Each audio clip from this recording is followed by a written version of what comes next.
తెలుగుదేశం జనసేన మద్దతుతో నర్సాపురం పార్లమెంట్ నుండి భారతీయ జనతా పార్టీ అభ్యర్థిగా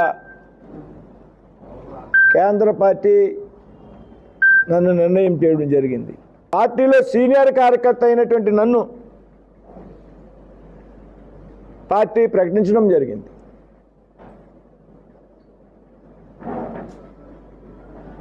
భారతీయ జనతా పార్టీ ఇక్కడ పొత్తుల్లో 2 సార్లు నెగ్గడం జరిగింది గతంలో. ఆ 2 ఎన్నికల్లోనూ కూడా నేను క్రియాశీలకమైనటువంటి పాత్ర పోషించడం జరిగింది. కృష్ణరాజు గారు ఎన్నికైనటువంటి సందర్భంలో 99లో, అలాగా 14లో గంగరాజు గారు ఎన్నికైనటువంటి సందర్భంలో నేను జిల్లా అధ్యక్షుడిగా కూడా బాధ్యతలో ఉన్నా. 2009లో నేను లోక్సభ అభ్యర్థిగా పోటీ చేయడం జరిగింది. తిరిగి 2024లో పొత్తుల్లో వచ్చినప్పుడు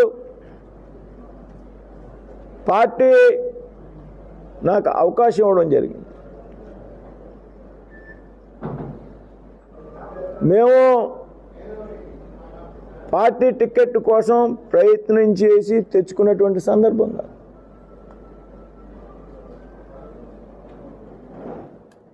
ఏ జిల్లాలోనూ లేనటువంటి చక్కటి అండర్స్టాండింగ్ ఈ జిల్లాలో ఉన్నటువంటి నాయకులకు ఉంది. అన్ని జిల్లాల్లో మాకు కావాలంటే ఈ జిల్లాలో మేము పోటీ పడాలి. పార్టీ ఐడెంటిఫై చేసుకోండి. ఏ సామాజిక వర్గం మీరు నిర్ణయం తీసుకుంటే తీసుకోండి. అది నాకు కావచ్చు, సత్యనారాయణ గారికి కావచ్చు, జిల్లా అధ్యక్షుడు తాతాజీ గారికి కావచ్చు. అయితే కొన్ని పరిస్థితుల్లో సందర్భాల్లో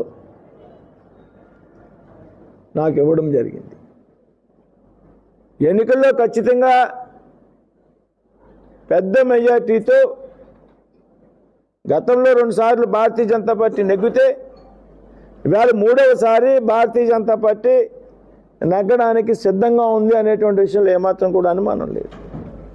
అనేక ఉద్యమాల మీద పోరాటం చేసి వాటికి పరిష్కారం చూపెట్టినటువంటి వ్యక్తిని నేను.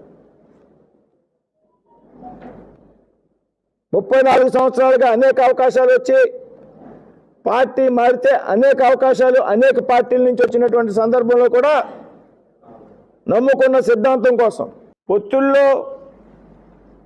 పొత్తు తాలూకు ధర్మం ఎలా పాటించాలి అనేటువంటి విషయం పూర్తిగా తెలిసినటువంటి వ్యక్తిని.